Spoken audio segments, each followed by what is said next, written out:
Betul, kalau orang jenis tak mengaji ni, silat-silat kan, bila matahari terbit belah barat, dia sempat selfie. Dajjal dekat dah nak keluar. Imam Mahdi pun dekat dah nak muncul.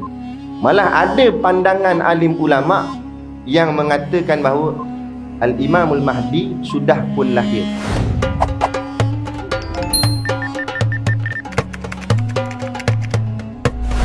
Assalamualaikum warahmatullahi wabarakatuh. Ila hadrati Sayyidina wa Habibina wa Syafi'ina Muhammadin sallallahu alaihi wasallam wa ila arwahi abaihi wa ikhwanihi minal anbiya'i wal mursalin salawatullahi wassalamuhu alaihi wa alaihim ajma'in wa ala ali kulli wassahabati wal qarabati wa tabi'in wa tabi'it tabi'in bi ihsanin ila yaumiddin wa ila arwahi walidina wa muallimina wa dhawil hukuki alaina ajma'in wa bil khusus al-alim al-alamah Al-Syeikh Abu Abdullah Husain Nasir bin Muhammad Taib Al-Mas'udi Al-Banjari Syai'ul lillahi lahumul fatihah.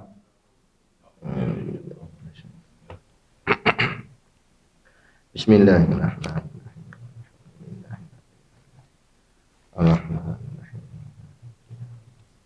Ya kana wa iyyaka nasta'in. Ihdinas siratal mustaqim.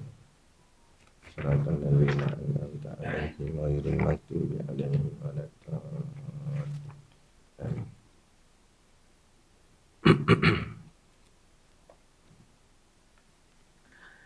Bismillahirrahmanirrahim. Alhamdulillahil qail. A'udzu billahi minasy syaithanir rajim. Kullu nafsin dha'iqatul maut.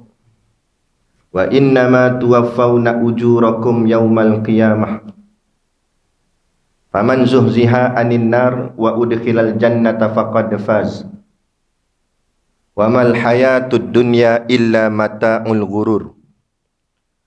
Shadaqallahul azim, yang bermaksud kullu nafsin dha'iqatul maut.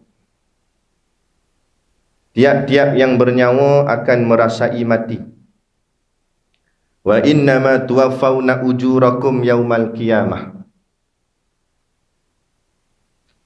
Dan bahawasanya pada hari kiamat sahajalah akan disempurnakan balasan kamu. Faman zuhziha 'anil nar. Ketika itu sesiapa yang dijauhkan dari neraka, wa udkhilal jannah, dan dimasukkan ke syurga, faqad faz, maka sesungguhnya ia telah berjaya. Wa mal hayatud dunya illa mata'ul ghurur. Dan ingatlah bahawa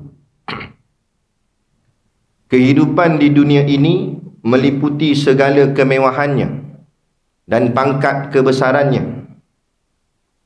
Tidak lain hanyalah kesenangan bagi orang-orang yang terpedaya. Surah Ali Imran, keluarga Imran, surah yang ketiga pada ayat yang ke-185 daripada 200 ayat pada juzuk yang keempat. Asyhadu an la ilaha illallah wahdahu la syarikalah wa asyhadu anna sayyidana Muhammadan abduhu wa rasuluh. Allahumma salli wa sallim ala sayyidina Muhammad wa ala alihi wa ashabihi ajma'in. Subhanaka la ilma lana illa ma 'allamtana innaka antal alimul hakim. Rabbi shrah li sadri wa yassir li amri wahlul 'uqdatam min lisani yafqahu qawli. Wala haula wala quwwata illa billahil aliyyil azim. Amma ba'd. Qala Rasulullah sallallahu alaihi wasallam, man ahabba dunyahu ad-darra bi akhiratihi, wa man ahabba akhiratahu ad-darra bi dunyahu, fa athirru ma yabqa ala ma yafna, atau kama qala. Mafhum hadis, man ahabba dunyahu, barang siapa kasih akan dunianya, ad-darra bi akhiratihi, memberi mudarat dengan akhiratnya, wa man ahabba akhiratahu, dan barang siapa kasih akan akhirat, ad-darra bi dunyahu, memberi mudarat dengan dunianya, fa asirru ma yabqa ala ma yafna, maka memberi bekas kamu barang yang kekal atas barang yang fana. Dalam satu riwayat, kana Isa alaihi salam yaqulu, hubbud dunya aslu kulli khati'ah. Artinya, kana Isa alaihi salam yaqulu, adapun Nabi Isa alaihi salam berkata, hubbud dunya aslu kulli khati'ah, cintakan dunia merupakan punca asal kepada segala kejahatan. Moga-moga kehadiran kita pada malam ini diredai dan diberkati Allah sebagai tanda kepada kita dalam kehidupan dunia, kita tidak hanyut dalam kesibukan dunia kita, kita masih lagi mementingkan ukhrawi kita. Yang moga-moga dengan keyakinan inilah Allah memberikan hasil ganjaran syurga kepada kita nanti di hari akhirat kelak, insya-Allah. Amin ya rabbal alamin. Yang saya hormati pengerusi surau dan seluruh saf kepimpinannya, para imam, para bilal, tutuk siap yang tak dapat kita nak sebutkan namanya satu persatu, yang amat-amat disanjungi para asatizah, alim-alim ulama, tuan-tuan guru, ustaz ataupun ustazah yang hadir pada malam ini, mohonlah ditegur kepada hamba yang fakir dalam bidang ilmu ini, sekiranya apa yang disampaikan dan dikongsikan ada salah dan silapnya. Yang kita kasihi ayah-ayah, ibu-ibu, pemuda-pemudi, muslimin dan muslimat yang dirahmati Allah sekalian. Kita sambung lagi kuliah pengajian kitab kita, iaitu kitab Hidayatus Sibyan, kitab Jawi Lama, pada muka surat 3 baris yang kedua daripada bawah. Qala al-muallifu rahimahullahu ta'ala, wa nafa'ana wa iyyakum bi ulumihi fid daraini amin ya rabbal alamin. Kata pengarang kitab, keempatnya, mukhalafatuhu lil hawadith, artinya bersalahan Allah Ta'ala bagi segala yang baharu ini, pada zatnya dan pada segala sifatnya dan pada segala perbuatannya. Bermula maknanya iaitu tiada menyamai akan zat Allah Ta'ala dan segala sifatnya dan segala perbuatannya oleh segala zat yang baharu ini dan segala sifat mereka itu dan segala perbuatan mereka itu.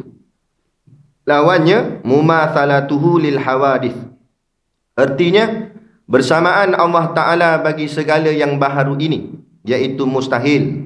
Dalilnya firman Allah Ta'ala, laisa kamithlihi syai', artinya tiada suatu seumpama Allah Ta'ala. Baik, kita nak sambung ni berkenaan dengan pengajian sifat 20. Isyruna sifah, sifat Allah Ta'ala.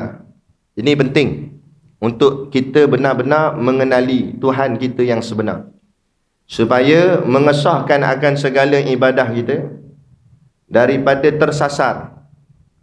Kerana kalau setakat semayang, Syiah pun semayang, tapi adakah sembahyangnya Syiah itu diterima oleh Allah, sedangkan bersalahan akan akidah mereka itu? dengan akidah ahli sunnah wal jamaah yang sepatutnya. Maka tak dapat tidak, setiap daripada kita wajib untuk memahami dan mengenali akan sifat-sifat Allah Ta'ala. Dengan memahami dan mengenal sifat itulah membawa kepada mengenal akan Allah Subhanahu Wa Ta'ala yang sepatutnya dan yang sebenarnya. Baik. Jadi kita nak sambung ni sifat yang keempat daripada 20 sifat, daripada sifat 20 ini. Macam biasalah, untuk memahami secara tafsili, secara terperinci, kita kena bawa 5 poin, 5 perkara yang mustahak, yang mesti kita kena tahu. Ada 5 poin ni atau ada 5 perkara ni, maka kita dikira sudah memahami akan sifat-sifat Allah ni dengan jalan tafsil artinya.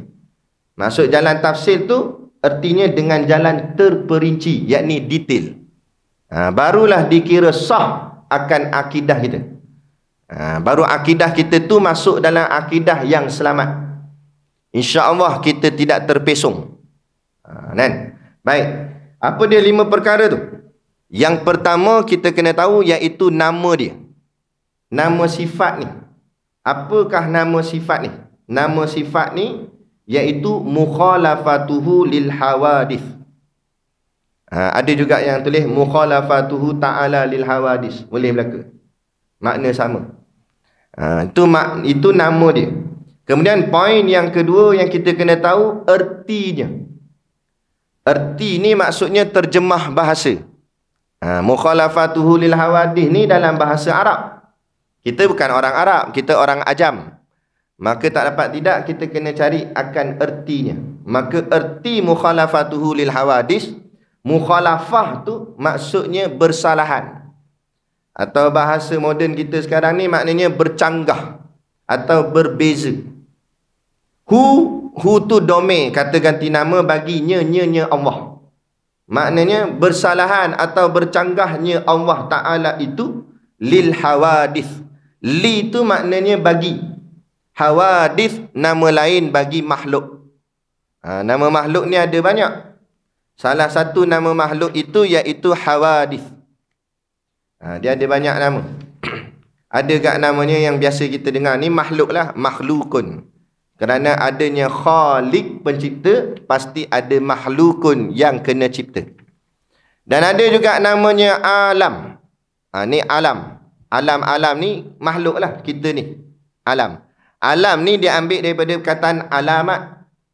Alamat itu artinya tanda. Maka alam ini menjadi tanda tentang kekuasaannya Allah. Kita tengok alam, kita rasa hebat. Cantik alam. Dan langit tanpa tiang. Kita tengok ciptaan alam ni dicipta Allah. Jadi alam ini menjadi alamat. Kalau alam pun sudah indah, lagi cantik, lagi hebat, menjadi alamat tanda betapa hebatnya Allah Ta'ala itu. Macam kita biasa dengar, kita belajar tentang perihal syurga. Syurga ni cantik, lawa, indah, minta apa saja semua dapat, hebat, macam-macam. Syurga tu hebat dah. Maka yang cipta syurga jauh lebih lagi hebat. Walaupun kita tak jumpa lagi pencipta kita, belum jumpa Allah, tapi melihat tanda-tandanya sudah cukup kita mengkagumi akan kehebatan pencipta kita. Tu tujuan Allah cipta alam. Allah cipta alam ni bukan untuk kita pulun mencari harta benda dunia. Kan? Wa mal hayatud dunya illa mata'ul ghurur, kata Allah. Dan kehidupan dunia ni yang kamu kejar, pangkat, jawatan, kemewahan hidup, Allah kata adalah kesenangan bagi orang yang ghurur. Apa ghurur? Orang yang kena tipu. Kena tipu dengan dunia. Apa tak kena tipu ya?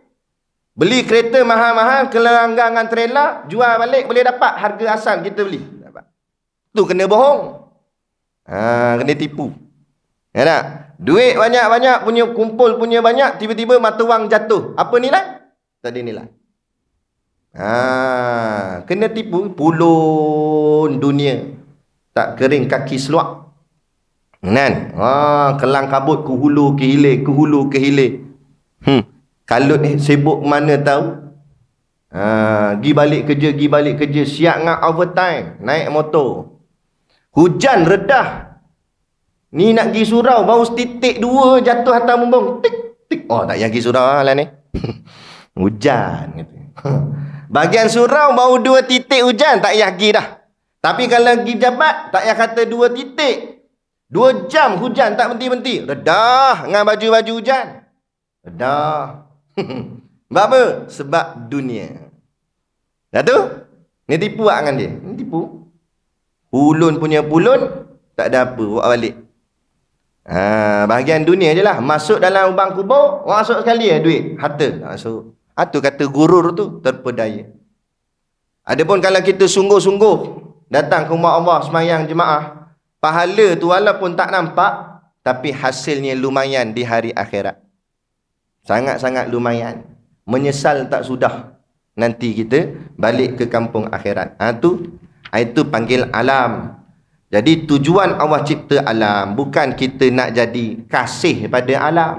Alam-alam ni alamat, tanda. Dengan melihat alam, jadi ingat pada Allah. Bapa yang tengok alam jadi ingat pada cinta dunia? Tu balik tu. Tu masalah lah tu. Patutnya tengok alam, lagi ingat Allah. Tengok langit, lagi ingat Allah. Dia ada tanah tepi laut. Contohlah tanah pusaka keluarga. Pi laut. Kat mana tu? Pangkor. Dia tengok tanah tu, dia nampak apa? Chalet. Buat chalet hotel. Berapa? Ui, ni banyak untung ni. Lagi Mak Saleh datang, apa semua datang. Kaya aku jutawan. Ada. Tapi ulama tidak. Tok guru kami, Tok Guru Siddiq Noh, dia orang Pangkor. Ada tanah pusaka lah. Orang Pangkor. Dia buat chalet? Tak buat. Dia buat pondok. Sebab apa? Jutawan akhirat. Kan jutawan dunia. Kita jutawan dunia, sibuk kumpul duit dunia. Lepas tu akhirat muflis, papa kedana. Nah, papa kedana duduk dalam mana? Dalam neraka. Sebab pahala tak ada. Tapi orang yang bijak tu, Nabi kata al-kayyisu man dana nafsahu wa amila lima ba'dal mauti. Orang yang bijak bukan orang ada PhD. Orang yang bijak bukan orang masuk universiti. Nabi tak kata itu. Nabi tak kata al-kayyisu man PhD. Nabi kata orang yang bijak ialah orang yang sibuk memikirkan tentang soal hidupnya selepas mati. Kalau aku mati lagi, apa nak bawa? Benda apa yang aku ada nak boleh bawa untuk bahagian selamat di hari sana? Sebab hari sana kekal abadi. Hidup sini tak kekal. Pejam celik, pejam tak celik-celik. Lepas tu jangan pejam sangat, takut tak celik. Ada. Kan? Ada sungguh. Sekejap je, sekejap. Ada. Tok guru saya Allah. Bukan saya tak sok dengan dia, tapi sebab kita duduk dengan dia, hidup dengan dia, kita nampak perangai hidup dia. Orang jenis mengaji tak sama dengan orang tak mengaji. Kul hal yastawil ladzi la ya'lamuna wal ladzina la ya'lamun, kata Allah. Adakah sama orang yang ada ilmu dengan orang tak ada ilmu? Tak sama. Perihal hidup tak sama. Dan saya dulu khidmat dia, bawa dia, driver dia. Jadi selalulah bersama dengan dia, pergi kuliah mana, pergi mana, duduk dengan dia. Kadang dia punya habit, kalau telefon dia buat loudspeaker. Sebab dia tak suka nak letak kat telinga ni. Jadi dia buat loudspeaker dengar gitu, sebab sambil dia dengar orang cakap telefon, dia buat kerja dia. Kadang buka kitab ke apa, tengah telaah ke apa. Jadi kebetulan masa tu yang telefon tu isteri Tok Guru. Isteri Tok Guru muda lagi. Tu tak menuntut habis lagi tu. Ada. Lepas tu isteri dia, biasalah orang perempuan mengadulah kat suami. Bang ni anak ni bising lah apa. Biasalah budak-budak kan. Orang perempuan kadang dia stres. Tunggu mudah. Dia kata, sabar Sat. Sekejap je tu budak-budak ni. Tak lama lagi besar dah lah. Tak ada dah bising-bising dah. Hidup tenang aja, relax aja. Tak sungguh. Kita masa anak kecil sabuk kepala. Tapi bila anak dah besar, rindu tak? Suasana kecil dia tu. Riuh rendah dia tu. Masa dia kecil, kita marah aja, nak cubit aja. Tapi bila dah besar, baru nak terngiang-ngiang. Sebab tu nikmatlah apa yang kita ada pada hari ini. Janganlah mengomel, janganlah komplain. Sebab kita akan menyesal di kemudian hari. Bila dah tak ada, baru nak mencari. Masa ada, nikmatlah. Kan? Biasalah budak-budak. Tenderlah budak-budak bising. Ada kadang setengah masjid surau dia marah bawa budak-budak. Kata bising. Tenderlah budak-budak bising. Yang pelik kalau bapak budak yang bising. Bapak budak main Ultraman ceng-ceng. Tu pelik. Tapi kalau budak nak pelik mana? Tu imam nak marah. Padahal tu imam masa kecil lebih teruk daripada budak tu. Terjun kolah ke apa. Biasalah kita semua pun pernah budak. Tapi yang pentingnya kita nak didikan suasana biar dia biasa dengan suasana masjid surau. Budak-budak ni dia apa dia lihat, itu yang dia belajar. Kadang-kadang kita tak ajar sangat anak-anak kita ni. Tapi dia tengok mak ayah dia semayang, lama-lama dia ikut. Allahu Akbar. Allahu Akbar. Walaupun semayang dia tu main-main lagi, memanglah budak-budak. Dan duduk sujud tengok muka kita. Ada. Biasalah tu budak-budak. Tapi dia tengok, dia ikut. Dia tengok, dia ikut. Kita tunjukkan yang baik-baik ni lah. Surah masjid, tunjuk semayang, tunjuk kuliah, tunjuk berzikir. Lama dia ikut lah. Tapi kita tak. Masjid surau tak bawa. Kita bawa pergi mana? Tu sawai piramid. Dia tengok singa depan lah. Dia sonok lah. Tengok muka Firaun. Ada. Dalam sawai piramid tu kan ada Firaun. Ada. Dia jadi sonok situ. Lepas tu bila dah besar, dia ke arah situ. Ke arah benda-benda tak elok. Hiburan-hiburan. Lepas tu kita nak garu kepala kat mana dah? Nak garu pun rambut tak ada dah garu. Pening anak ni. Nak pening apa? Dari kecil dah didik gitu. Nak macam mana? Gitu. Jadi jadikan ni alam ni, jangan nampak alam ni untuk keseronokan dunia, tapi jadikan alam ini sebagai alamat untuk kita semakin ingat kepada Allah. Gitu nama dia alam, makhluk ni. Lagi nama makhluk mungkin. Lagi nama makhluk namanya mungkin. Mungkin ni maksudnya mungkin lah. Mungkin ada, mungkin tak ada. Dia macam tu. Tu barang mungkin. Barang mungkin. Kita ni mungkin. Mungkin ni pula ulama bahagikan pula. Ada 4 jenis mungkin. Ulama kaji sungguh. Itulah namanya ulama. Mungkin ni ada 4 jenis, kata dia.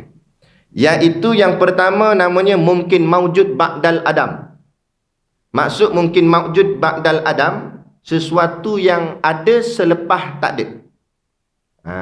Dulu dia tak ada, sekarang baru ada. Siapa? Kita ya. Kita mungkin maujud ba'dal adam. Walaupun begitu tetap mungkin. Mungkin ada kita ni. Dulu tak ada, mungkin ada. Bila mungkin ada? Bila Allah nak cipta baru ada. Allah tak cipta kita, tak ada kita. Itu mungkin. Yang kedua kata ulama, mungkin makdum ba'dal wujud.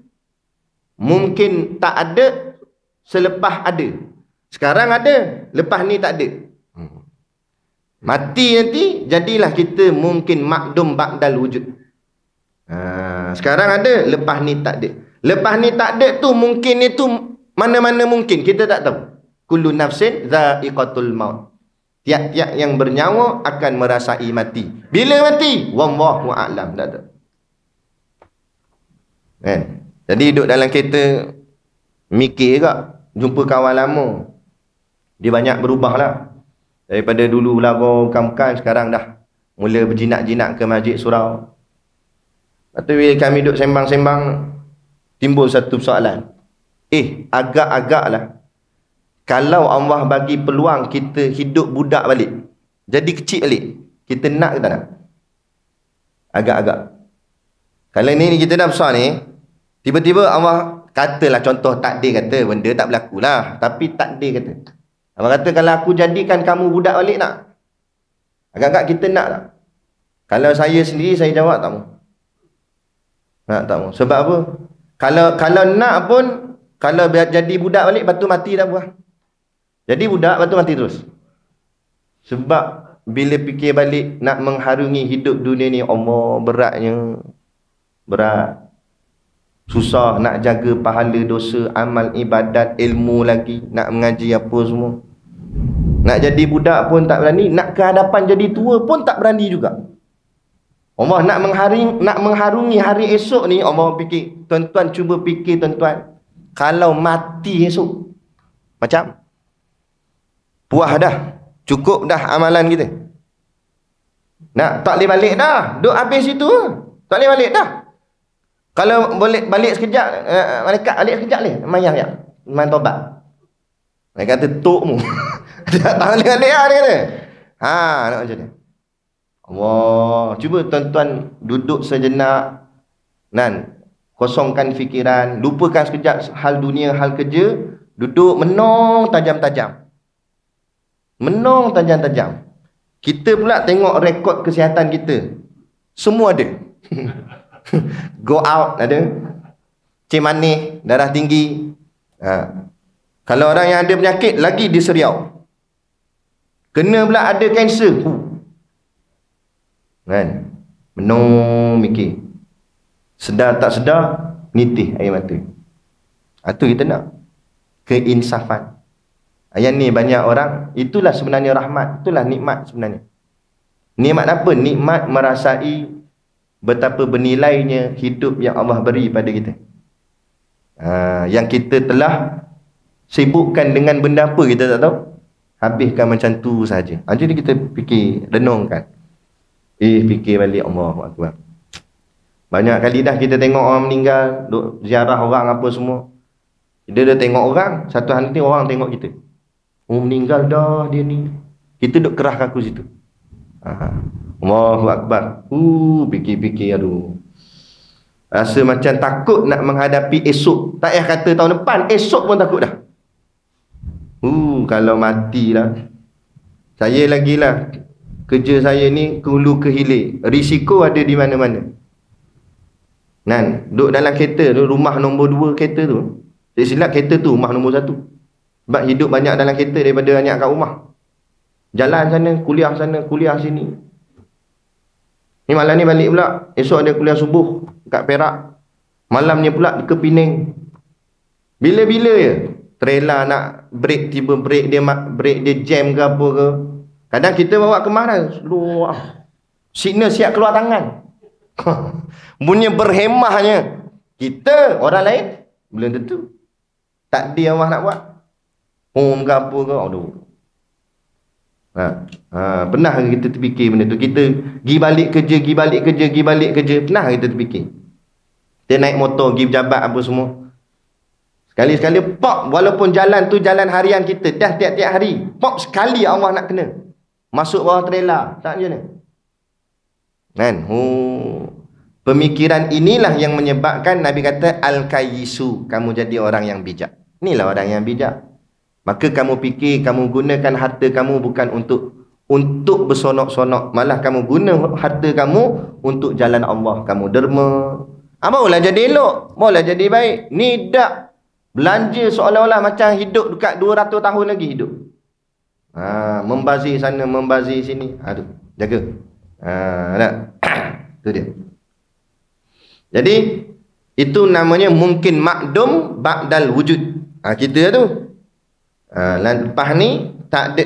Sekarang ada, lepas ni tak ada. Lepas ni tak ada tu bila? Wallahu a'lam. Hanya Allah saja yang tahu. Kalau dia tulis senang macam rotek. Kita lupa, tengok cermin. Tengok jap dahi aku tulis apa? 2040. Lambat lagi dah. 2040 boleh lagi. Enjoy dulu tak apa. Kan? Kalau ada tulis senang Ni mana ada tulis? Ataupun kalau malaikat maut tu member rapat kita. Yang aku WhatsApp nak tanya, bila aku pergi bila boleh tak dia boleh jawab? Tak, jadi rapat ke? Tak. Jadi kita tak tahu mati kita bila. Bila tak tahu mati kita bila, setiap saat itulah kematian kita. Bila-bila pun. Balik ni boleh. Bukan doa lah, contoh aja. Kata kalau macam tu tak nak balik. Tak nak balik pun boleh jadi kat mati sini, mana tahu. Tak boleh pergi mana. Tu. Yang ketiga nama dia mungkin sayujat. Apa tu mungkin sayujat? benda yang akan berlaku. Benda tu akan berlaku. Nama sa yujad, sa tu makna akan, yujad tu terjadi. Benda yang akan terjadi. Contoh hari kiamat. Hari kiamat tak jadi lagi, tapi akan terjadi. Walaupun dia akan terjadi, dia tetap duduk di dalam mungkin. Sebab apa? Sebab dia makhluk. Bila mungkin, boleh jadi ada, boleh jadi tak ada. Sebab itulah berlakunya kiamat itu tak tahu bila. Kan? Sahabat tanya Rasulullah, bila berlaku kiamat? Rasulullah kata, aku tak tahu. Cuma yang diberitahu pada aku ialah berlakunya hari Jumaat. Jumaat yang mana? Wallahu a'lam. Cuma Allah akan bagi tanda-tandanya. Cuma kalau kita tak pedulikan ayat-ayat Allah, pengajian-pengajian agama, takut-takut kita tak sedar tanda tu datang habis dah. Tapi kita ingat jauh lagi. Kita ingat nak milenium lagi, tunggu kereta terbang. Nak tahu-tahu kan kereta terbang, bukit terbang, hancur lebur dah, tiup sangka kala dah. Ada. Betul, kalau orang jenis tak mengaji ni, silat-silat kan, bila matahari terbit belah barat, dia sempat selfie lagi. Dui, tengok matahari terbit belah barat, power tu power. Nah, itu tanda kiamat dah tu. Nah, dia tak tahu. Silat dengan Dajjal pun dia buat gambar. Dia tak tahu. Tapi kita jenis orang mengaji ni tak apalah, tak alim pun boleh tahan kira duduk dengar. Orang buat kuliah datang dengar tok-tok guru kita baca hadis, ini tanda, ni tanda. Kurang-kurang bila berlaku, oh ni kot ni. Tanda dah banyak dah tuan-tuan. Tanda dah banyak. Kiamat tu tak tahulah, mungkinlah lambat lagi.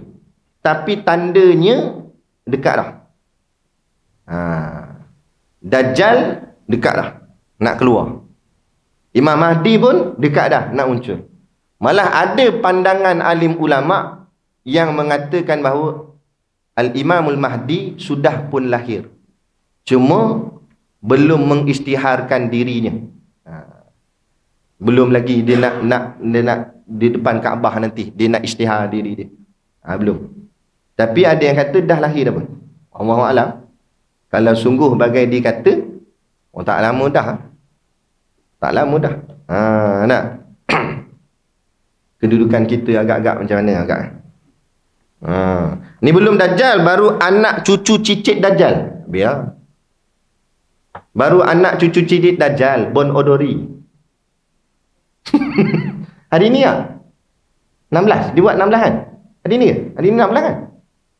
Kan? Ya, betul. Lebih sebaik kita ada sini. Yang ada sana sudah. Ada.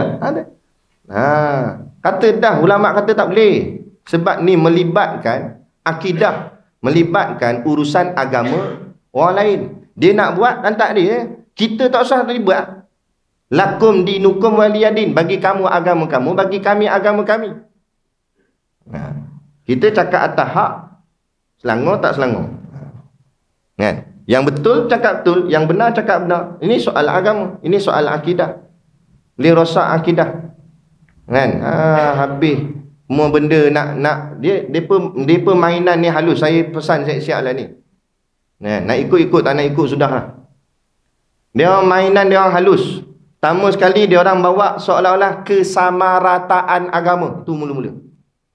Mula dia nak kata semua agama baik. Nampak? Ada tak? Jenis orang cakap macam ni. Ada tak?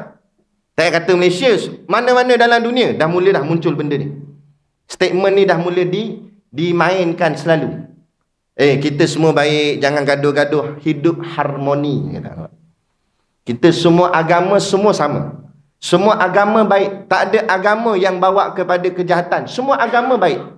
Malah setiap daripada kita kalau buat baik, kita akan masuk syurga. Dia kata gitu. Tak kira siapa pun, dia mutusami acau masuk kat syurga. Mula-mula dia bawa gitu. Kesannya apa dia? Kesan dia kita akan lihat, kalaulah ini diterapkan, kesan dia anak-anak muda Islam akan mula keluar Islam. Kenapa pula Ustaz? Sebab kalau dia kata semua agama baik, buat apa ikut Islam? Nah, ikut Kristian pun baik juga dia kata. Lagi ikut Kristian lagi senang, ikut Islam susah. Itu tak boleh, nak kena sunat. Nak kena puasa pula. Nak kena semayang 5 waktu. Ikut Kristian mudah. Mana ada puasa, lantak aja makan. Kan? Akhirnya jadi pemikiran gitu. Rosak tak rosak akidah? Rosak. Nah, di mana pegangan akidah? Tak ada habis. Lepas tu Nabi pesan, bin nawajis. Kamu hidup di akhir zaman, genggam agama ni dengan gigi gerahammu. Pegang sungguh-sungguh. Biar orang ikut trend macam mana pun. Aku bukan ikut trend. Aku ikut Quran, hadis. Hari ni, zaman hari ni, sikit-sikit ikut trend. Sikit-sikit ikut trend. Gila. Apa orang buat, semua nak buat. Orang joget, kita pun joget. Orang buat begini, kita pun buat begini. Allah, muka tak erti malu. Ada trending dalam TikTok. Dia trending dia apa? Dukung bini. Dukung bini tak salah, binimu, lantakmu nak dukung, nak baling apa, lantaklah. Tapi pergi tayang kat orang tu yang jadi masalah. Pergi buat video pula dukung bini. Kan? Ada tu dukung tak lepas bini besar lagi pada dia. Nampak? Tergolek. Lepas tu jadi video tu jadi sonok orang rating tinggi lah, like, suka, sonok, netizen. Ni yang jadi masalah. Habis dah tak tahu nak kata lah. Kita cakap, dia marah kita balik. Dah sibuk benda Ustaz. Ini hidup kami, style kami, cara kami lah. Ustaz tak payah sibuk lah. Tak apa, kita cakap. Sebab nanti Allah akan tanya kita pula, dah kena kamu tegur tak? Kawan-kawan, kita dah cakap. Bukan kita tak cakap. Kan? Baik. Yang keempat, mungkin alimallahu ta'ala annahu lam yujad. Yang keempat pula, kata ulama, nama dia mungkin alimallahu annahu lam yujad. Apa maksud dia? Pada ilmu Allah, benda tu tak berlaku. Kita tak tahu berlaku ke tak berlaku, tapi pada ilmu Allah, benda tu takkan berlaku. Contoh, keimanan Abu Jahal. Masa hidupnya Abu Jahal, tak ada siapa tahu, Nabi sendiri pun tak tahu bahawa Abu Jahal akan mati beriman atau mati kafir. Maka dakwah tetap kena jalan. Kena sampaikan juga pada mereka yang kafir Quraisy waktu tu. Sampaikan juga dakwah. Tapi pada sisi Allah, Allah tahu dah dia ni akan mati kafir. Akhirnya bila saat dia mati, memang sampai ke sudah tak masuk Islam. Maka barulah tahu dia ni mati kafir. Tapi kita baru tahu. Ilmu Allah tahu dah. Sejak dia lahir Allah tahu dah dia mati kafir. Itu maknanya mungkin alim Allah annahu lam yujad, nama dia, kata ulama. Macam zaman kita hari ni lah. Kawan-kawan kita nama Acong Mutusami, kita tak tahu dia mati kafir ke tidak. Kita tak tahu. Jadi tugas kita kena jadikan dia mad'u. Yang mereka kafir yang tidak menentang Islam, itu jadikan medan dakwah kita. Adapun kafir yang menentang Islam, kafir harbi, itu musuh ketat kita. Jangan bersangka baik langsung dengan mereka yang menentang Islam. Adapun kafir yang tidak mempamerkan penentangannya terhadap Islam, maka kita jadikan itu sebagai tempat untuk kita menyampaikan dakwah. Kita dekat-dekatkan dengan dia, ajak dia kepada Islam. Kan? Kadang-kadang ada kawan-kawan yang mungkin kita ni rapat dengan dia, walaupun dia bukan Melayu, dia Hindu ke Buddha ke apa, Cina, India kan. Kita rapat dengan dia, selalu duduk bergurau dengan dia. Kadang-kadang kita gurau kasar pun dia relax. Sekali-sekala cocok sikit. Kan? Nama dia Mutusami, panggil Mutu je. Mutu. Bukan nak katalah, tapi cuba fikir baik-baik. Betul lah, itu you punya Tuhan. Betul ke itu Tuhan? Kan? Dia pun tak ada gerak, diam saja. Bukan jangan salah faham. Saya bukan kata, saya cuma minta you fikir saja. Jangan marahlah. Dia pun ada betul you. Betul ya, saya cakap dengan dia sudah banyak kali, duit bantuan tak masuk. Tapi dia senyap juga. Kan? Mana tahu kadang-kadang macam tu. Saya ada kawan-kawan yang macam tu. Kan? Masa zaman saya kerja dulu, ada. Kadang-kadang pergi pejabat 3 line atas dahi. Kadang-kadang 2 line je. Kadang 1 line, kadang langsung tak ada. Saya pun pelik tengok dia. Saya pun tanya, asal hari ni tak ada line langsung atas dahi? Hari ni tak ada semayang. Apa pasal tak ada semayang? Dia kata, itu semua tak ada betulnya. Dia kata tak betul. Dia sendiri kata tak betul. Kata, habis tu hari tu you datang ada 3 line. Itu mak saya suruh. Kena ikutlah, jangan derhaka sama mak. Pandai lah dia. Kan? Dia tu makna so dia maknanya dia pun tak apa nak percaya sebab sekarang ni dia orang ni dah banyak yang pergi universiti apa semua, dia dah mula berkembang otak dia. Dia mula berfikir balik. Betul ke macam ni? Masa tu kita kena masuk jarum-jarum Islam. Kan? Sebab agama yang sebenar, agama Allah, agama Islam. Patut kita kena ada rasa kesian. Kesian mereka ni tak nampak lagi kebenaran. Jalan di jalan agama Allah ni. Inilah sebenarnya yang nak menyelamatkan dia. Kita baik dengan dia, rapat dengan dia. Cubalah masuk pelan-pelan. Lama-lama dia berminat, lama-lama dia tanya. Saja tanyalah, apa? Kalau masuk memang kena potong tak? Tapi kita jangan takut-takut kan dia. Oi, kena, mampu hang. Jangan gitu. Memang dia kata, tak maulah. Cakap tak apa, masuk dulu dia kata. Masuk dulu tak apa, pelan-pelan kan. Bagi yang penting dia masuk dulu. Lepas tu kadang-kadang orang kita ni salah kak. Ada orang bila nak masuk Islam, dia suruh tahan. Nanti minggu depan kita pergi jabatan agama. Kalau tak dan sampai minggu depan dia meninggal, siapa nak tanggung? Mati dia dalam keadaan kafir lagi. Siapa nak tanggung? Masukkan dia dulu Islam waktu tu juga. Bila dia berminatnya, ajar dia mengucap asyhadu an la ilaha illallah, asyhadu anna muhammadar rasulullah. Lepas tu cakap Melayu lah, aku nak saksi bahawa tiada Tuhan melainkan Allah, dan aku nak saksi bahawa Nabi Muhammad itu pesuruh Allah. Selesai dah, Islam dah dia. Soal dia lepas Islam tu tak semayang lagi, tak apa, biar itu nanti dulu, tak apa. Yang penting akidah dah betul, dia dah ikut Islam, dia dah mengucap 2 kalimah syahadah. Tu. Walaupun pelat-pelat lagi dah asyhadu Allah. Tak apalah dia memang telur lagi. Kan? Tapi yang penting dia dah mengikut. Tu nak bagi selamat dulu. Lepas tu minggu depan bawa pergi bawa jabat agama. Cerita kat jabat agama gini lah. Lepas tu nanti letaklah kat perkim ke mana ke untuk belajar agama. Yang penting kita dah selesai selamatkan akidah dia. Ini penting. Sebab tu selagi mana kita tak tahu matinya sebagai kafir, tugas dakwah kena terus berjalan.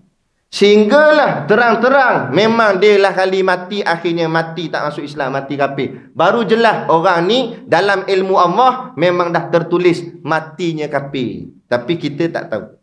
Sebab tu kita tak boleh orang kafir ni, dia tu kafir memang selama-lama kafir. Belum tentu. Silat-silat dia masuk Islam, hang pula terbalik jadi kafir. Sebab tu kita tak boleh, kita tak tahu ilmu Allah, Allah yang lebih tahu. Tapi kalau dah mati gak, mana tahu nanti dia hidup balik jadi Islam. Aduh pula dah mati dah kan. Mati tu teranglah dia kafir. Kan? Tu jangan sangka baik pula kawan tu dah mati dah. Habis dah lah. Tu namanya mungkin. Nama tu mungkin. Baik, lagi nama makhluk selain tu hadis. Hadis ni maknanya baharu, yakni sifatnya berubah-ubah. Kejap macam ni, kejap macam ni. Itu memang sifat manusia. Sifat makhluk. Itulah sifat dia, berubah-ubah. Nak tengok siang berubah malam, malam berubah siang, muda berubah tua, tua berubah, bukan muda balik, mati. Kalau tua berubah muda balik, bagus. Kan? Mati. Berubah, sentiasa berubah. Baik berubah jahat, jahat berubah baik. Ada. Kaya berubah miskin, miskin berubah kaya. Semua berubah. Itulah hidup. Itulah namanya hadis, iaitu baharu, yakni berubah-ubah. Kalau ramai hadis tu, maka barulah jadi jamak, namanya hawadis. Itulah nama pada sifat ni, hawadis, yakni makhluk-makhluk yang bersifat dengan sifat baharu, nama dia. Boleh nak? Baik. Kemudian dia kata apa lagi? Itu baru makna artinya bersalahan atau bercanggah Allah Ta'ala, maka bagi segala yang baharu. Baharu ni maknanya berubah-ubah, yakni sifatnya sifat makhluk ini, iaitu tak sama tu dari apa? Dari 3 perkara. Yang pertama, pada zatnya tak sama. Yang kedua, pada sifatnya tak sama. Yang ketiga, pada perbuatannya pun tidak sama. Baik. Ni pada zatnya macam mana? Okey. Allah, zat Allah, Allah tu ada zat. Mula sekali kita kena faham Allah ada zat. Zat ni apa dia? Zat ni makna diri. Diri setiap sesuatu. Contoh, ini zat botol air, diri botol air. Ini zat telefon, diri telefon. Ini zat mic, diri mic. Ini zat buku, jadi buku Quran. Zat ni kan. Lagi apa? Ni zat jam, diri jam. Ini zat saya, diri saya. Ni zat jubah, diri jubah. Itu zat. Zat tu diri. Jadi Allah tu ada zatnya. Makna Allah ada dirinya. Tapi jangan kita membayangkan diri Allah tu macam mana. Jangan. Sebab Nabi pesan dah, Inna Allah Ta'ala ihtajaba anil uqul. Sesungguhnya Allah Ta'ala itu terhijab daripada sebarang akal. Maknanya kamu tak boleh guna akal nak fikir macam mana rupa Allah, bentuk Allah. Jangan. Fikir juga mereng. Elok-elok boleh tidur Kota Emerald, balik Tanjung Rambutan kan? Jangan. Kena ikat kot belakang gini. Macam ni. Jadi sasau. Jangan. Sebab tu tak usah. Jangan fikir dalam diri Allah bentuknya. Kita cuma kena belajar sifat-sifat Allah. Cukup. Mengenali sifat Allah, membawa kepada mengenal Allah. Rupa Allah, diri Allah, serah. Nanti kalau Allah izin di hari akhirat, Allah izin kita dapat melihat Allah, dapatlah melihat Allah. Macam mana Allah tu? Wallahualam. Kita tak tahu. Tak boleh. Kama ihtajaba anil absari, kata Nabi. Sebagaimana juga tak terjangkau dek pandangan mata. Apa yang kita pernah lihat, itu semua bukan Allah. Sebab apa saja yang kita pernah lihat ni, inilah namanya makhluk, inilah namanya alam. Jadi jangan apa yang kita tengok kita membayang-bayangkan Tuhan. Sebab tu dia begini. Manusia ni Allah cipta, lahir kat bumi ni, memang Allah letak ada satu namanya default setting. Bahasa Inggeris, bahasa Melayu dia, bahasa Arab dia fitrah nama dia. Dalam sifat diri kita ni memang ada fitrah. Sebab tu nak makan tak payah ajar. Betul tak? Budak-budak nak makan dia sendiri pakai tangan ambil makan. Ada tak mana-mana budak makan pakai kaki? Tak ada siapa ajar dia. Itu fitrah. Itulah namanya fitrah. Memang Allah letakkan dah pada diri kita. Fitrah, lelaki suka perempuan, perempuan suka lelaki. Sampai satu masa, dia dah mula, perempuan dah mula nak bermakeup-makeup, gincu, nak melawar-lawarkan badan. Kan? Kalau lelaki pula dah mula ada rasa malu bila pandang perempuan. Masa kecil dulu main sekali masak-masak. Buat nasi goreng, pakai pasir, bungkuskan daun. Kan? Awak pondok-pondok. Tapi apalah umur 3-4 tahun. Tapi kalau dah 24 tahun tak jadi. Itu bukan pondok dah tu. Dah main dia, main pasir-pasir tak jadi pasir dah tu. Tu. Jadi Allah buat. Itu mana fitrah. Bila dah jumpa dah rasa malu. Itulah namanya fitrah. Benda tak payah ajar. Sebab itu kan, Islam tak setuju buat satu subjek, nama dia apa? Subjek pelajaran seks. Ni ada ni. Ikut barat kapil Anatullah. Itu tak payah ajar. Itu fitrah. Betul tak? No, asli duduk dalam hutan. Dia pernah pergi sekolah ke? Tapi tengok anak sampai 18 orang. Betul. Ada? Siapa ajar dia? Boleh dapat anak? Itu fitrah. Itu Allah dah letak siap dah. Kan? Betul tak? Betul kita ni jadi duduk rasa macam lebih pandai pada Tuhan. Sampai nak lawan apa yang Tuhan dah tetap. Ni perangai manusia. Jadi fitrah manusia ni bila lahir ke bumi ni, Allah buat dalam hati dia percaya adanya Tuhan. Semua percaya gitu. Siapa-siapa pun, baik kafir sekalipun, dia percaya Tuhan tu ada. Dalam kitab Usul Dakwah karangan Dr. Abdul Karim Zaidan, dalam satu peristiwa dalam perang dunia, dia cerita ada satu jet pejuang ni, dia orang tu orang Rusia. Orang Rusia ni ada setengah mereka tu golongan etis, tak percaya Tuhan. Dia kata tak ada Tuhan. Dia kata, tapi bila kapal terbang dia kena tembak, sayap dia pecah, dia masa nak jatuh terkeluar pada mulut dia, oh my God, dia kata. Bermakna hati dia tetap percaya adanya Tuhan. Bila susah akan terus muncul pada mulut, oh my God, dia akan ingat enggak ada Tuhan. Ada suatu kuasa yang lebih besar yang boleh selamatkan dia. Memang semua itu fitrah manusia. Maka bila fitrah manusia ni memegang bahawa dirinya ni ada Tuhan yang jaga dia, maka mulalah pemikiran tu macam-macam. Mereka-reka siapa Tuhan tu. Maka untuk selamat, Allah utus Nabi dan Rasul. Tuhan yang kamu rasa dalam hati kamu bertuhan itu, itulah namanya Allah. Dan Allah ini, ajarlah akidah, jangan kamu bayang apa semua. Barulah selamat. Tapi mana yang tak selamat ni, mula dia bayang. Itu yang jadi kepala gajah. Ada. Banyak tangan. Kita tanya dia, awak banyak tangan. Ui, Tuhan banyak kerja, dia kata. Orang pula banyak kerja pula. Kalau tangan dia dah buat semua kerja lah, ada orang minta lagi, macam mana nak buat? Ni sebab apa? Sebab apa dia reka-reka gitu? Sebab dalam hati dia Ada keyakinan ada Tuhan. Cuma Tuhan tu dia membayang-bayangkan lah. Itu yang bayang rupa begini-begini, dia campur binatang ni sikit, ambil sikit, ni ambil sikit. Sebab dia membayang-bayangkan. Sebab tu kita dalam Islam dilarang kita membayang-bayangkan rupa Tuhan. Kerana takut-takut menjadi satu bentuk sembahan-sembahan. Macam orang berhala dan sebagainya ni. Yang sembah berhala. Jaga-jaga. Jadi itu memang Allah cipta siap dah. Ada keinginan. Sebab tu ada orang yang cerdik sikit, dia mencari. Macam kenal tak Ustaz Shah Shanmugam. Dia asal Hindu. Dia cerita pengalaman hidup dia. Dia mencari kebenaran ni. Mencari agama mana yang benar. Habis macam-macam agama dia masuk. Kristian dia pernah masuk. Tapi dia kata bukan. Ni tak benar. Dia cari je. Sampailah dia jumpa Islam. Dia yakin Islam agama yang benar. Sampai hari ni jadi ustaz dia. Ustaz Shah Shanmugam. Kita daripada kecil Islam. Start lagi pun belum lagi. Tapi tak apalah. Yang penting kita jaga agama kita. Jangan sampai rosak. Baik. Itu dia. Jadi jangan, yang pertama kita pegang Tuhan itu ada zat, tapi jangan kita bayang-bayangkan zatnya seperti zatnya makhluk. Yang kita tengok ni semua zat makhluk. Maka ulama untuk kita nak menafikan zat Allah sama dengan zat makhluk, kita kena kenal zat makhluk. Itu yang keluar kalam man arafa nafsahu faqad arafa rabbahu. Siapa yang kenal diri dia, barulah dia kenal Tuhan dia. Maksud kenal diri tu, kita dah kenal diri kita macam mana. Jangan menyamakan Tuhan dengan kita, dengan makhluk. Barulah kita dikira kenal Allah Ta'ala itu. Jadi kenal diri. Makhluk ini kata ulama dipanggil dia sebagai jirim.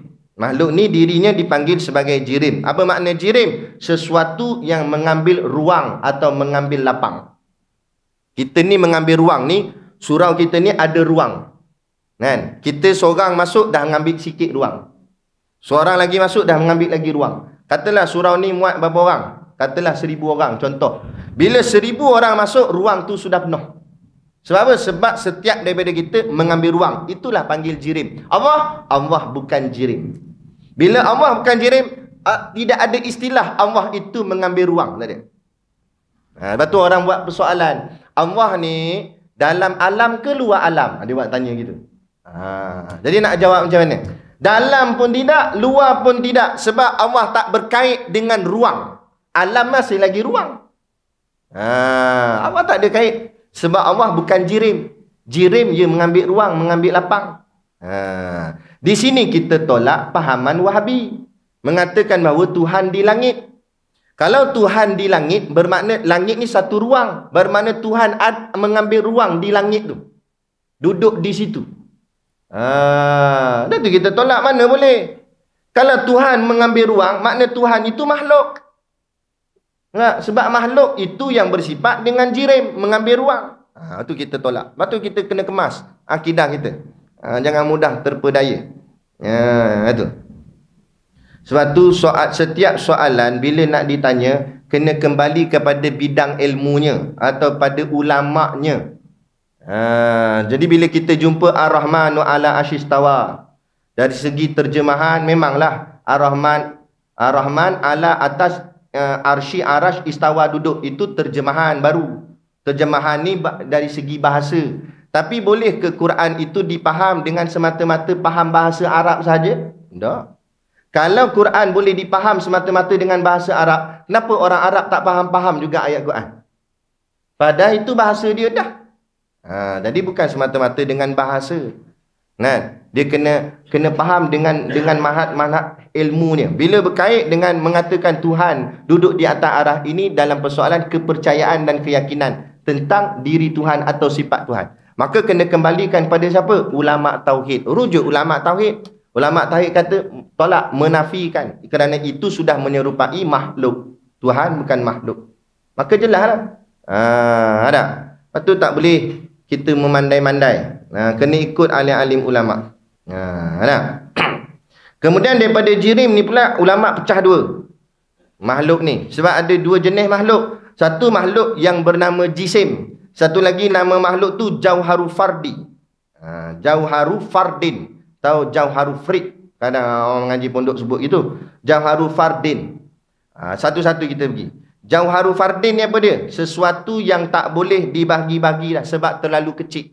Contoh atom, nukleus, proton, neutron. Bukan proton kereta tu, proton sains tu. Nah, proton, neutron, apa, elektron lah, macam-macam tu lah, benda-benda tron-tron lah, megatron kan.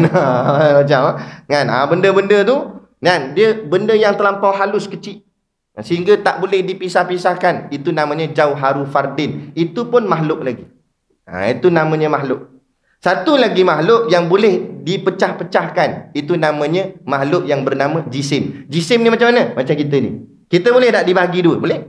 Tak percaya try balik ni potong. Boleh bagi dua? Boleh bagi dua. Boleh berpisah kan. Tapi kalau yang tadi tu atom tadi, dia terlampau kecil, tak boleh nak pisah lah kan. Tapi yang macam kita ni, jenis makhluk besar ni, dia berjisim nama dia. Jisim ni maknanya boleh dipecah-pecahkan. Kemudian jisim ni pula terbahagi dua pula. Ulama bahagi lagi. Kupah dalam ulama. Satu namanya jisim latif, satu lagi namanya jisim kathif. Jisim kathif, jisim yang kasar, seperti yang benda boleh dilihat dengan mata kepala gini. Contoh yang kita boleh nampak ni, mata kepala kita, tangan apa semua ni nampak ni. Ini dipanggil jisim kathif, benda yang jelas nampak. Ada satu lagi namanya jisim latif. Jisim latif ni makhluk halus. Dia makhluk tapi kita tak nampak dia.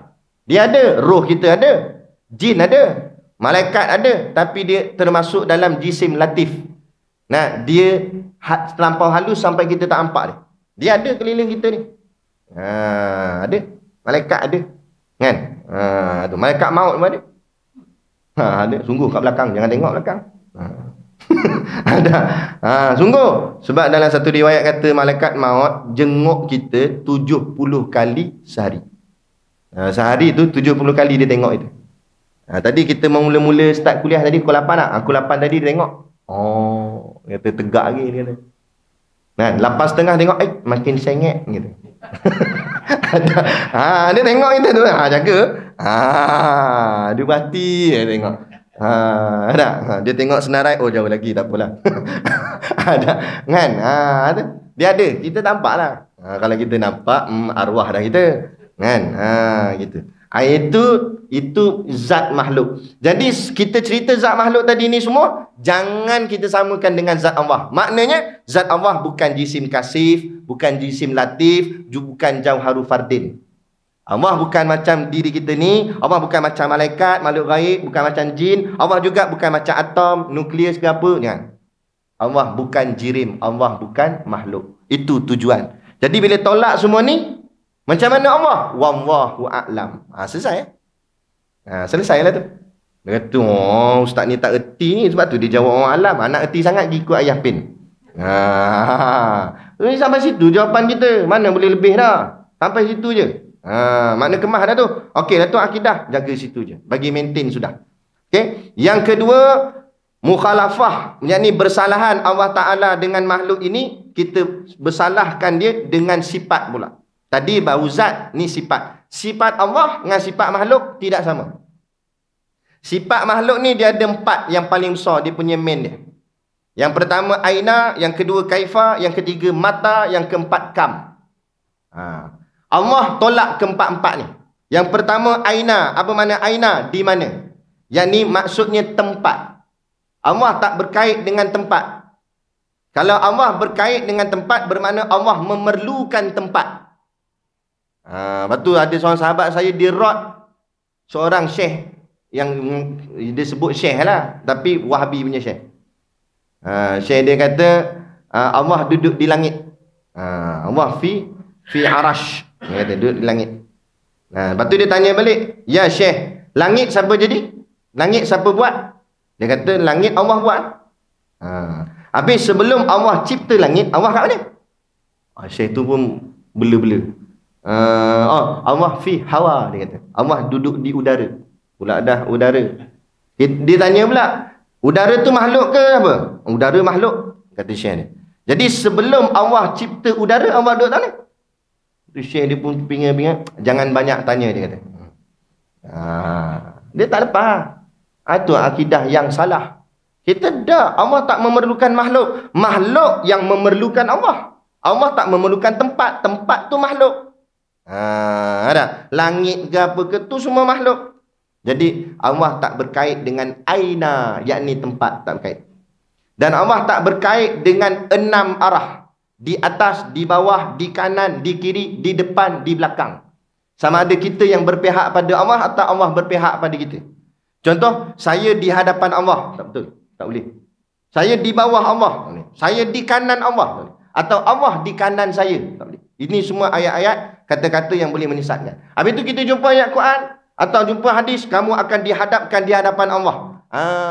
Maksud dihadap tu bukan maksud kita duduk depan Allah di sini. Itu masih bertempat lagi. Mana Allah tempat ni, sini, kita sini. Tak. Habis maksud dihadapkan di hadapan Allah, maknanya kita diadili oleh Allah. Macam mana? Wallahu a'lam. Tak tahu. Sampai situ je lah. Sudah. Jangan pergi lebih.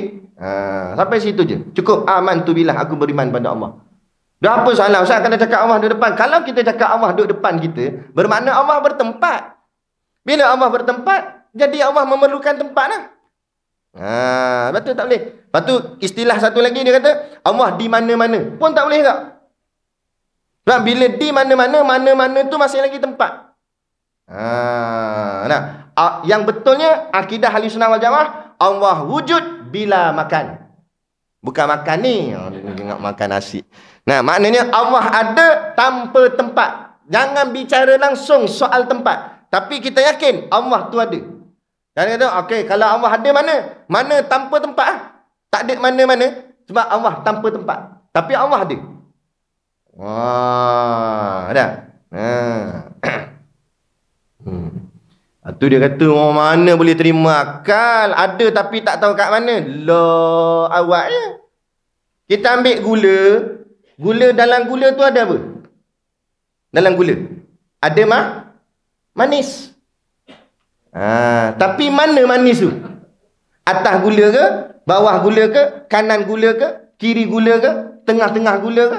Kita tahu? Mana? Yalah, kita ambil gula tadi campur dalam teh air. Dalam air teh kita. Kita berminum, manis. Kita tanya dia, mana manis? Dalam air? Tak adalah mana? Tepi air ke? Kanan air ke? Kali kawan tu pengang, jiruh air kat muka itu. Kata, mana aku tahu, dia kata. Tapi ada dalam ni. Tu. Kalau itu pun boleh tak nampak di mana dia, apatah lagi Allah. Tapi situ ada tempat lagi manis tu. Dia tak sama dengan Allah.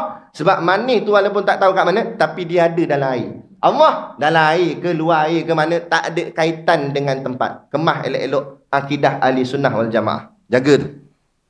Ni kita ni berada di akhir zaman ni. Macam-macam orang duk pusing-pusing kita.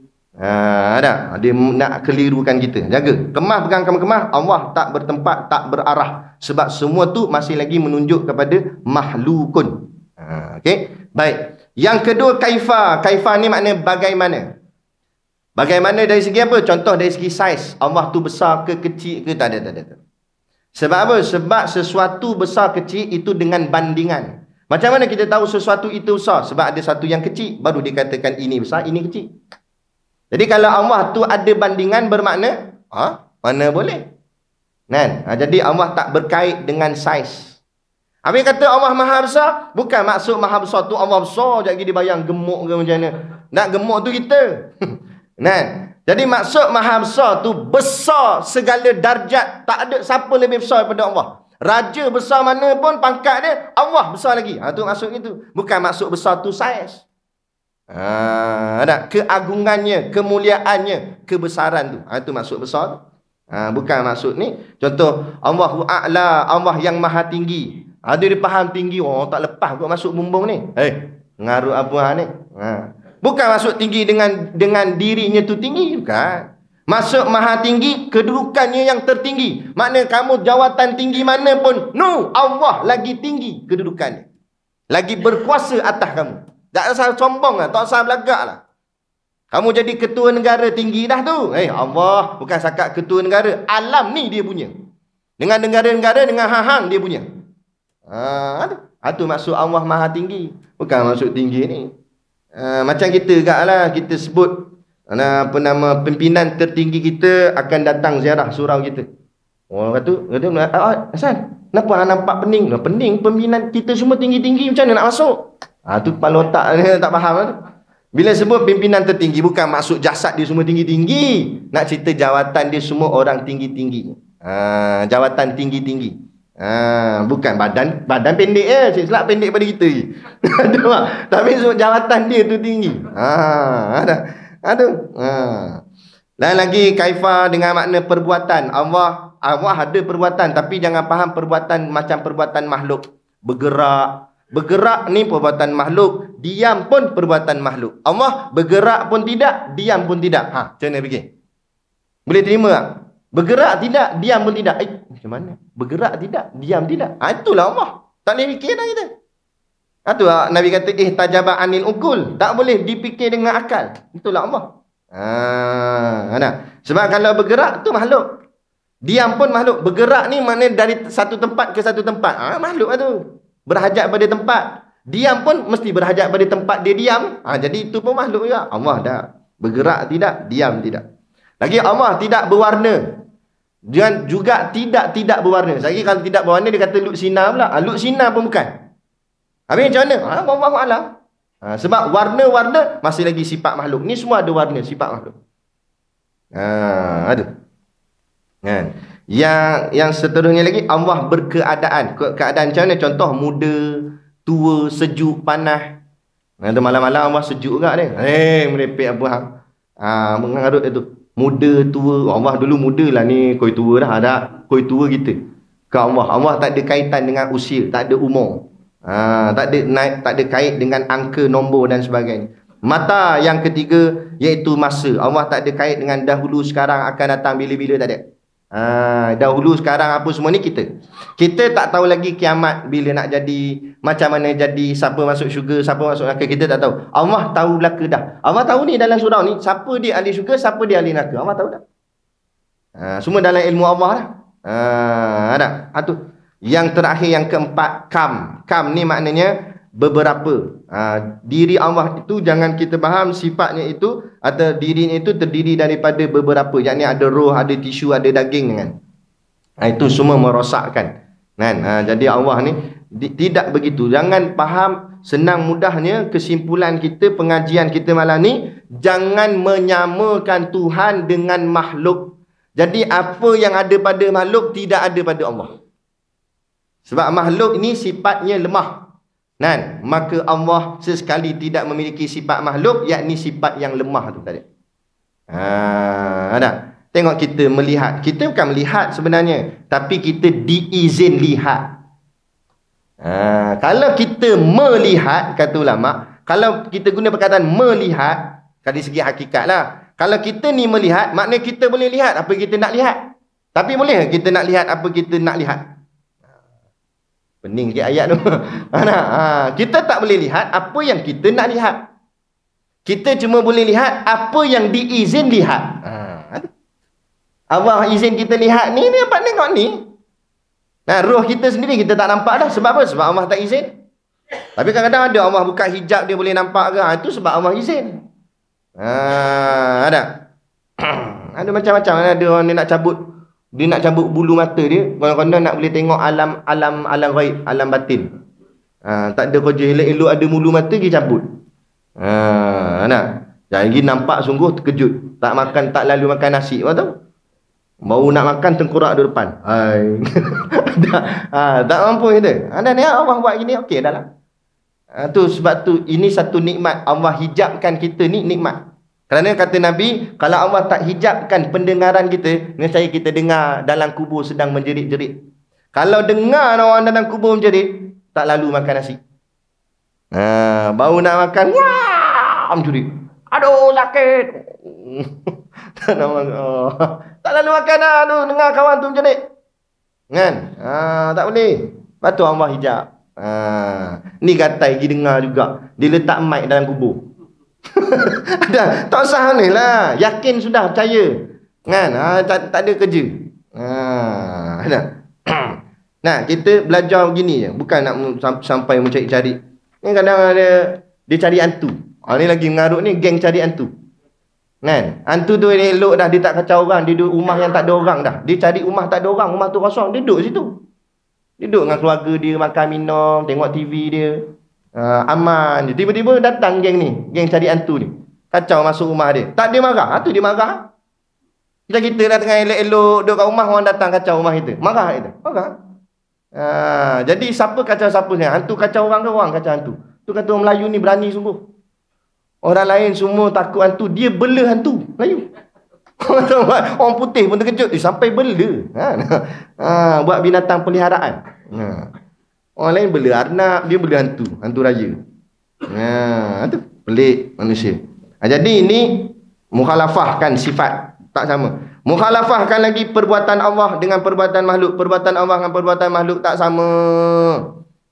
Allah cabar manusia. Kalau betul kamu pandai sangat, hebat sangat, kamu buat sebelah sayap nyamuk. Buat tengok. Allah tak suruh buat kepak besar. Allah kata nyamuk halus. Betul, Allah bukan suruh buat dua-dua belah. Allah kata sebelah saja. Sebelah sayap nyamuk. Buat tengok. Nah, 14 kali PhD pun tak boleh buat. Tak boleh, pening dia. Pening, tak boleh buat. Sebelah sayap nyamuk. Lukis boleh lah, lukis. Nak sebiji macam sayap nyamuk tu sungguh. Kan? Tak boleh buat. Mana boleh buat. Sehelai rumput tak boleh buat. Buat rumput kapek, tu rumput kapek. Ni rumput hidup, boleh besar, boleh berjalan. Boleh? Tak boleh. Sebab tu dia tulis kilang beras. Dia buat beras ya? Tak, dia cuma packing beras. Walau nama kilang beras, dia bukan buat beras. Mana boleh buat beras? Allah yang buat tu. Tu durian, Allah yang buat durian. Kan? Patut syukurlah. Patut kongsi-kongsilah. Kalau nak jual pun jangan melampau-lampau. Ni harga melampau-lampau. Kan? Padahal nikmat tu Allah bagi free-free je. Dup jatuh. Kalau Allah minta bayar macam, Allah kata boleh aku bagi buah pokokmu. Tapi kalau aku bagi 5 biji, 5 tahun aku cabut. Aku tarik nyawa 5 tahun. Potong 5 tahun umur. Boleh? Kalau Allah buat macam tu macam mana? Tak payah buah, tak apa lah. Allah bagi nikmat, kongsilah.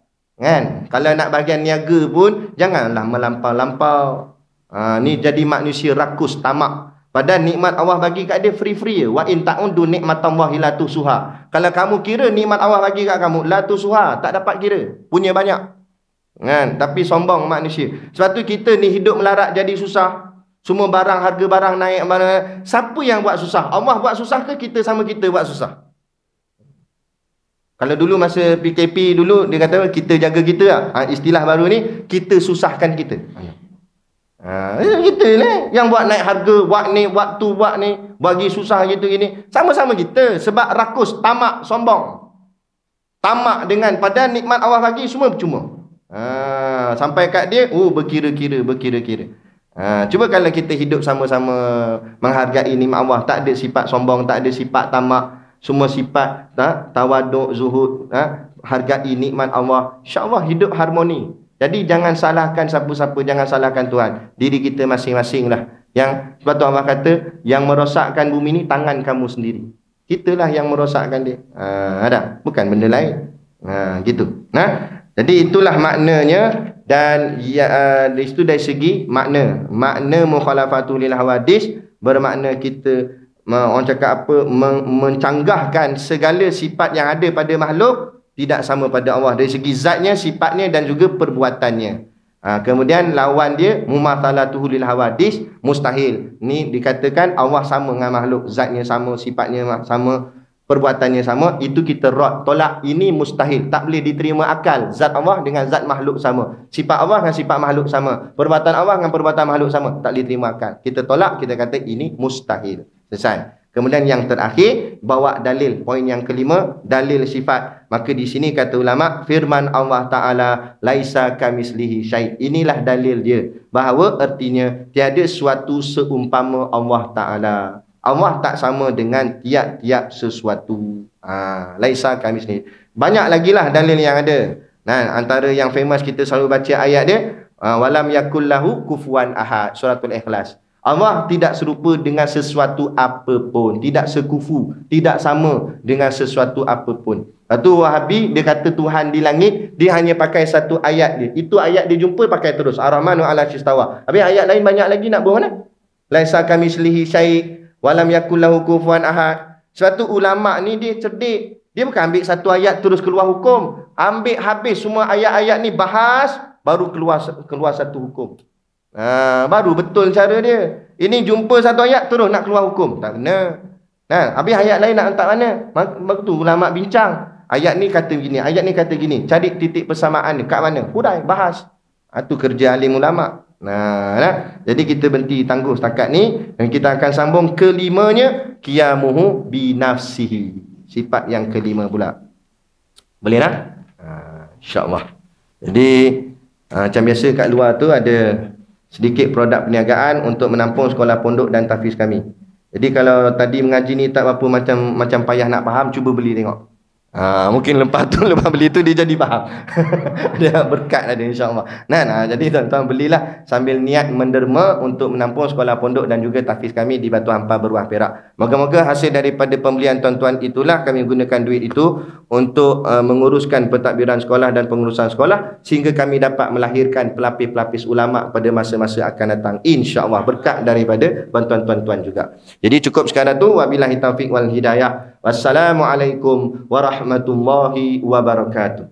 A'udzu billahi minasyaitonir rajim. Bismillahirrahmanirrahim. Alhamdulillahi rabbil alamin, wassalatu wassalamu ala sayyidina Muhammadin asyrafil mursalin wa ala alihi wa sahbihi ajmain. Allahumma taqabbal minna salatana wa du'aana innaka antas samiul alim wa tub alaina innaka antat tawwabur rahim. Allahumma ja'al dinana dinan nabi Muhammadin sallallahu alaihi wasallam wa islamana islamal muslimin wa imanana imanal mu'minin wa salatana salatal khashiin wa a'malana a'malas solihin wa niyatana niyatal mukhlisin wa dhunubana ya Allah dhunubal mustaghfirin wa hayatana hayatal ulama wa mautana bimauti syuhada wa adkhilnal jannata ma'al anbiya'i alaihimus salatu wassalam. Rabbana atina fid dunya hasanah wa fil akhirati hasanah wa qina adzabannar wa qina adzabannar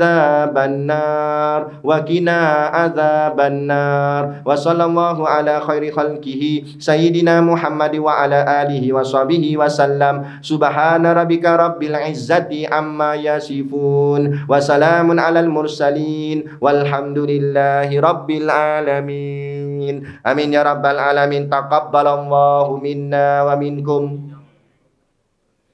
Takbir.